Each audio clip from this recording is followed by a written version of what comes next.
الحمد لله يستعينه وأستغفره ونعوذ بالله من شرور أنفسنا من يهده الله فلا مضل له ومن يضلل فلا هادي له وأشهد أن لا إله إلا الله وحده لا شريك له وأشهد أن سيدنا ومولانا محمدا عبده ورسوله أرسله بالحق بشيرا ونظيرا بين يدي الساعة من يطع الله ورسوله فقد رشد ومن يعصهما فإنه لا يضر إلا نفسه ولا يضر الله شيئا أعوذ بالله من الشيطان الرجيم بسم الله الرحمن الرحيم ولا تصعر خدك للناس ولا تمش في الأرض مرحا إن الله لا يحب كل مختال فخور وقال النبي صلى الله عليه وسلم لا يدخل الجنة من كان في قلبه مثقال ذرة من كبر صدق اللہ العظیم۔ میرے محترم دوستو، بھائیو، بزرگوں، میں نے آپ کے سامنے قرآن کریم کی ایک آیت کی تلاوت کی اور نبی کریم صلی اللہ علیہ وسلم کے احادیث میں سے ایک حدیث پڑھی جس کا تعلق ایک بڑے گناہ سے ہے، یعنی تکبر۔ تکبر ایک بڑا گناہ ہے۔ مختلف قرآن کریم کے آیات اس کے متعلق آئی ہیں، اس کی مذمت بیان کی گئی ہے، اور اسی طرح احادیث میں بھی آپ صلی اللہ علیہ وسلم نے بڑی تاکید سے اس کو بیان کیا ہے۔ اللہ تعالیٰ ارشاد فرماتے ہیں کہ وَلَا تُصَعِّرْ خَدَّكَ لِلنَّاسِ وَلَا تَمْشِ فِي الْأَرْضِ مَرَحًا إِنَّ اللَّهَ لَا يُحِبُّ كُلَّ مُخْتَالٍ فَخُورٍ، اور لوگوں کے سامنے غرور سے اپنے گھال کو مت پھلاؤ اور زمین پر اتراتے ہوئے مت چلو۔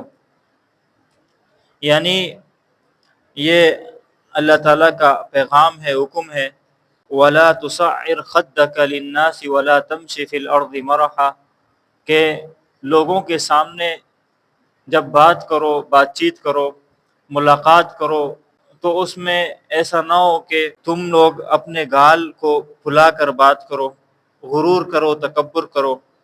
اور آگے فرمائیں کہ وَلَا تَمْشِ فِي الْأَرْضِ مَرَحًا، اور زمین پر اتراتے ہوئے مت چلو۔ إِنَّ اللَّهَ لَا يُحِبُّ كُلَّ مُخْتَالٍ فَخُورٍ، حقیقت یہ ہے کہ اللہ تعالیٰ ناپسند کرتے ہیں ہر اس شخص کو جو تکبر کرتا ہے، اتراتا ہے۔ اسی طرح نبی کریم صلی اللہ علیہ وسلم کی حدیث ہے، آپ صلی اللہ علیہ وسلم نے ارشاد فرمایا کہ لا يدخل الجنت من كان في قلبه مثقال ذرة من کبر، وہ شخص جنت میں داخل نہیں ہو سکتا من كان له في قلبه، جس کے دل میں مثقال ذرة من کبر، کبر کی تھوڑی سی بھی مقدار ہو، جنت میں نہیں جا سکتا۔ تو آج کے اس بیان کا تعلق تکبر سے ہے۔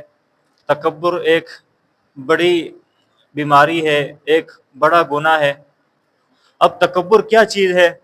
حضور صلی اللہ علیہ وسلم سے دریافت کیا گیا کہ یا رسول اللہ، اگر کوئی اچھے کپڑے پہنتا ہے، اچھی جوتیاں پہنتا ہے، تو کیا یہ تکبر ہے؟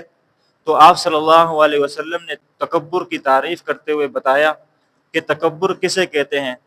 تکبر یہ ہے کہ الکبر بطر الحق و غمط الناس، الکبر بطر الحق، تکبر یہ ہے کہ حق بات کو جھٹلایا جائے، و غمط الناس، اور حقیر سمجھا جائے لوگوں کو۔ تکبر کی علامت اور تعریف آپ صلی اللہ علیہ وسلم نے بتائی کہ لوگوں کو حقیر سمجھنا اور حق کی باتوں کو جھٹلانا، یعنی اس کو قبول نہ کرنا، یہ تکبر ہے۔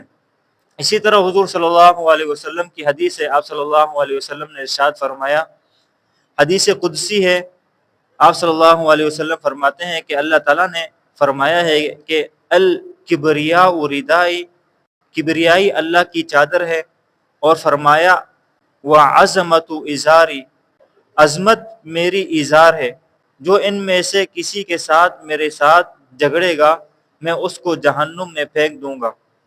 یہاں پر دو چیزیں بیان کی گئی ہے حدیث قدسی میں۔ آپ صلی اللہ علیہ وسلم نے ارشاد فرمایا کہ اللہ تعالیٰ نے ارشاد فرمایا کہ الکبریاء ردائی، کہ بڑائی میری چادر ہے، وعظمت ازاری، اور عظمت میری ازار ہے۔ عظمت اور کبریائی، ان دو چیزوں کا ذکر کیا اور فرمایا کہ جو ان دونوں میں میرے ساتھ جھگڑے گا تو اس کا ٹھکانہ یہ ہوگا کہ میں اس کو جہنم میں پھینک دوں گا۔ تکبر ایک بڑا گناہ ہے، ایسا گناہ ہے کہ کائنات میں سب سے پہلے تکبر کی جو گناہ ہے وہ سرزد ہوا۔ وہ اس طرح کہ اللہ تعالیٰ نے جب آدم علیہ السلام کو پیدا کیا تو حکم دیا تمام فرشتوں کو سجدہ کرو، فسجد الملائکۃ کلھم اجمعون، تمام فرشتوں نے سجدہ کیا سوائے شیطان کے۔ تو اللہ تعالیٰ نے شیطان کو راندہ درگاہ کر دیا، مردود کر دیا اپنے دربار سے۔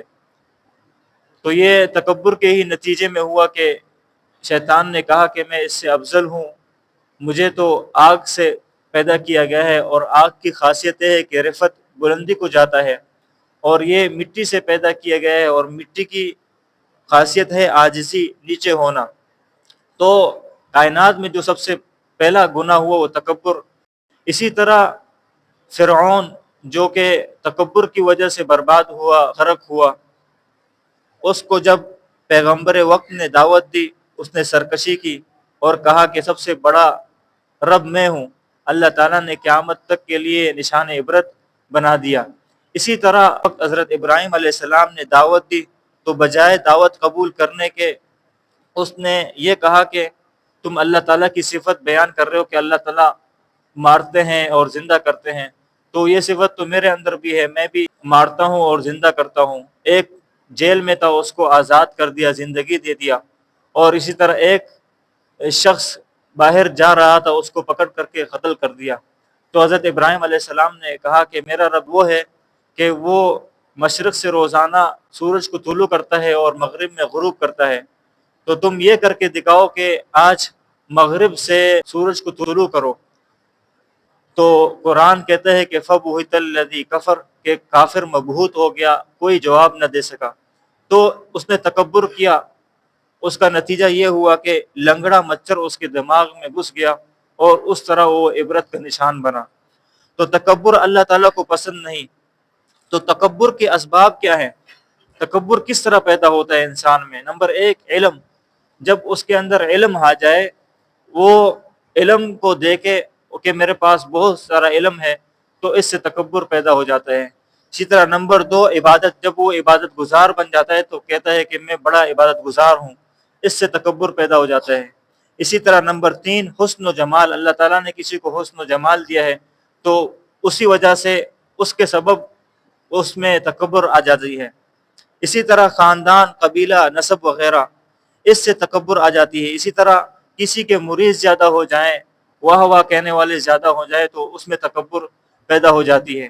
اسی طرح نمبر 6، کسی کو بڑا عہدہ مل جائے تو اس کو تکبر آ جاتا ہے۔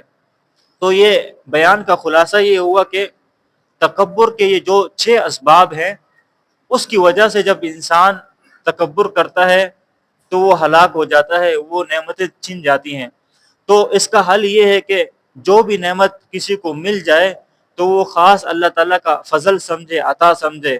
کسی کو اللہ تعالیٰ نے علم دیا ہے تو اسی کا فضل ہے، اور اگر کسی کو اللہ تعالیٰ نے عبادت گزار بنایا ہے تو اللہ تعالیٰ کی توفیق ہے۔ اسی طرح کسی کو حسن و جمال دیا ہے تو وہ اللہ تعالیٰ کی محض عطا ہے، فضل ہے، کرم ہے۔ اسی طرح خاندان، قبیلہ اس کا اونچا ہے تو یہ بھی اللہ تعالیٰ کی محض توفیق ہے، عطا ہے، فضل ہے۔ اسی طرح کسی کے مرید زیادہ ہو جائیں تو یہ بھی اللہ تعالیٰ کی توفیق ہے۔ اسی طرح نمبر 6، کسی کو کوئی بڑا عہدہ مل جائے تو یہ بھی اللہ تعالیٰ کا فضل اور کرم ہے۔